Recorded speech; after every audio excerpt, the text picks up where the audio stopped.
ಇನ್ನು ಕೊನೆಯದಾಗಿ ಅಜಯ್ ಅವರೇ, ಈ ಸಿನಿಮಾ ಪಾರ್ಟ್ನರ್ ಸಿನಿಮಾ ನಮ್ಮ ವೀಕ್ಷಕರು ಯಾಕೆ ನೋಡ್ಬೇಕು ಅಂತ? ಸಿನಿಮಾ ಯಾಕೆ ನೋಡಬೇಕು ಅನ್ನೋದು ನಾವು ಇವಾಗ ಹೇಳೋ ಪರಿಸ್ಥಿತಿಯಲ್ಲಿ ಇಲ್ಲ ಆಡಿಯನ್ಸಿಗೆ. They choose. But I wish and I hope ನಾವು ಏನು ಕಾನ್ಫಿಡೆನ್ಸಿಂದ ಮಾತಾಡ್ತಿದ್ದೀವಿ ನಮ್ಮ ಸಿನಿಮಾ ಬಗ್ಗೆ, ನಮಗೆ ಎಷ್ಟು ಪ್ರೀತಿ ಇದೆಯೋ ಪಾರ್ಟ್ನರ್ ಬಗ್ಗೆ, ಅವ್ರು ಅದನ್ನು ಅರ್ಥ ಮಾಡ್ಕೊಳ್ಳಿ ಅಂತ ನಾನು ದೇವರಲ್ಲಿ ಆಶಿಸ್ತೀನಿ. ಸೊ ನಮಗೆ ಸಿನಿಮಾ ಮೇಲೆ ತುಂಬ ಪ್ರೀತಿ ಇದೆ, ತುಂಬ ಪ್ರೀತಿಯಿಂದ ಮಾಡಿದ್ವಿ. We have loved our film and given our best. ಆ ಸೆನ್ಸ್ ಅವ್ರು ಅರ್ಥ ಮಾಡ್ಕೊಂಡ್ರೆ ಡೆಫಿನೆಟ್ಲಿ ದೇ ವಿಲ್ ಕಮ್. ಅಷ್ಟೇ ಲಾಜಿಕ್ ಇರೋದು, ದೇ ವಿಲ್ ಕಮ್.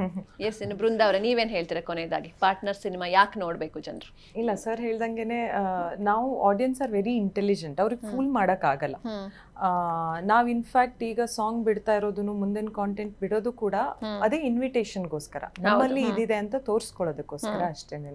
ಇದೊಂದು ಇನ್ವಿಟೇಷನ್, ಅವ್ರಿಗೆ ಇಷ್ಟ ಆದರೆ ಅವ್ರು ಬರ್ತಾರೆ, ಅವ್ರಿಗೆ ಫೋರ್ಸ್ ಮಾಡೋಕ್ಕಾಗಲ್ಲ ನಾವು. ನಮಗೆ ತುಂಬ ಪ್ರೀತಿ ಇದೆ ಪಾರ್ಟ್ನರ್ ಸಿನಿಮಾ ಬಗ್ಗೆ ಆ್ಯಂಡ್ ತುಂಬಾನೇ ನಿಷ್ಠೆಯಿಂದ ಸಿನಿಮಾ ಮಾಡಿದ್ದೀವಿ. ಎಲ್ಲೂ ಕೂಡ ಜನರಿಗೆ ಇದರಿಂದ ನಿರಾಶೆ ಆಗಬಾರ್ದು ಅನ್ನೋ ಒಂದು ಥಾಟನ್ನು ತಲೆಯಲ್ಲಿ ಇಟ್ಕೊಂಡೇನೆ ಪ್ರತಿ ಹೆಜ್ಜೆನೂ ನಾವು ತಗೊತಾ ಇದ್ದೀವಿ.